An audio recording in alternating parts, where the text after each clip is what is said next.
Cornu, j'ai 51 ans. J'ai donc commencé mon parcours au CNAM en 2008, en septembre 2008 précisément, et je l'ai terminé en juin 2014. Et donc j'ai rempli l'intégralité d'un parcours RH, c'est-à-dire de la première année de licence jusqu'à la fin du Master 1, donc le diplôme de responsable ressources humaines.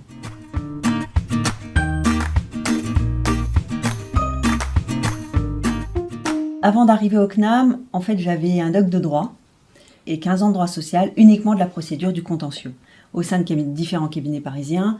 J'ai fait un bilan de compétences. À l'issue du bilan de compétences, effectivement, qui a révélé que finalement j'avais quelques prédispositions pour les ressources humaines, j'ai décidé de reprendre mes études, de terminer le parcours que j'avais commencé et d'aller au-delà, puisqu'en fait l'idée c'était vraiment ensuite de valider un diplôme de responsable ressources humaines.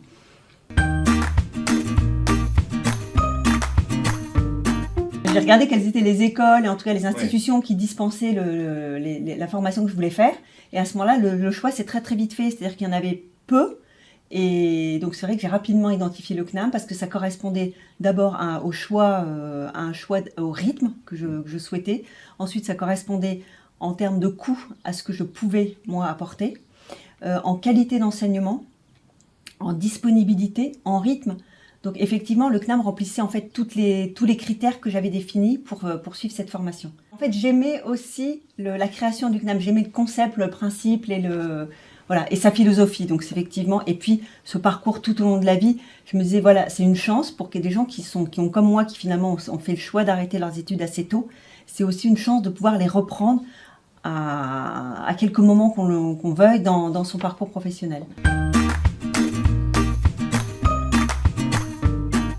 J'ai fait le choix de repartir de zéro pour la bonne raison que ce que j'avais fait était déjà un peu ancien et c'était probablement obsolète. J'avais besoin de me remettre à niveau et j'ai fait le choix donc de repartir de zéro et je suis ravie d'avoir fait ce choix. En fait, ça a été un vrai bénéfice. Alors ça a demandé un travail supplémentaire, mais aujourd'hui c'est quelque chose que je peux valoriser alors que je n'aurais pas pu le faire si je n'avais pas repris ces modules. J'ai été confrontée à ce qu'on appelle le plafond de verre. C'est-à-dire que mon niveau d'études ne me permettait pas d'accéder à des postes à responsabilité plus importante.